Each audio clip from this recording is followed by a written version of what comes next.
Hello दोस्तों, नमस्ते। कैसे हैं आप लोग? आशा करती हूँ अच्छे होंगे। मेरे चैनल में आप सभी लोग का स्वागत है। मैं आज लेके आई हूँ महाशिवरात्रि पे भोले जी के गीत। भोले जी माता पार्वती जी के आप लोग सुनिए और कमेंट द्वारा बताइए मेरा गीत आप लोग को कैसा लगा। अगर अच्छा लगे तो शेयर सब्सक्राइब कर दीजिएगा। बसहा चढ़ल शिवजी आइले, गौरा के समुझाइले हो। बसहा चढ़ल शिवजी आइले, गौरा के समुझाइले हो।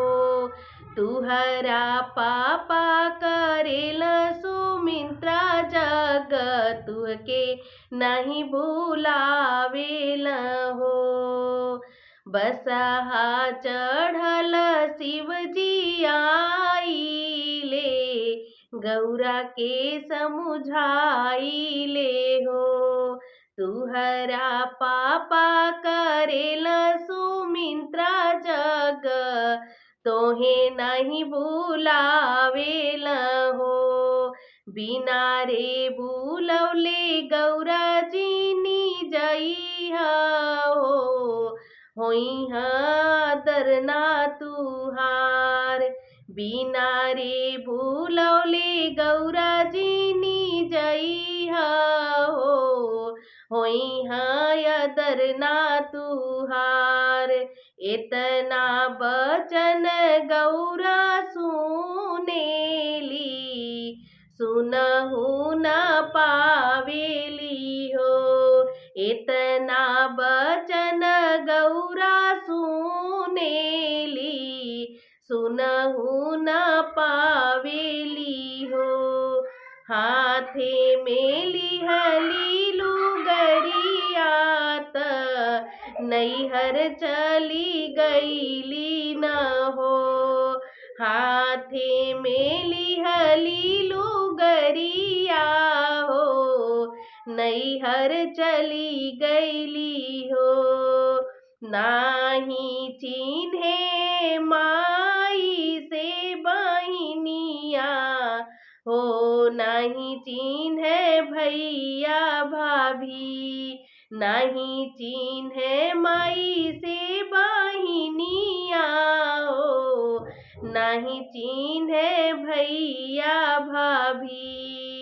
सभावा में बैठल गौरा के पापा हो, तड़पी गरजी बोले हो। सभावा में बैठल गौरा के पापा हो, तड़पी गरजी बोले हो। बिना रे बुलौले गौरा आई गईलू, जगिया के नसी दिहलू हो। बिना रे बुलौले गौरा आई गईलू हो, जगिया के नसी दिहलू हो। इतना बचन गौरा सुनेली, सुनहु न पावेली हो। कूदी गईली वही हमन कुंडत, जरी के भसम भैली हो। कूदी गईली वही हमन कुंडत, जरी के भसम भैली हो। बसहा चढ़ल शिवजी आइले, कुंड मचाइले हो। बसहा चढ़ल शिवजी आइले हो,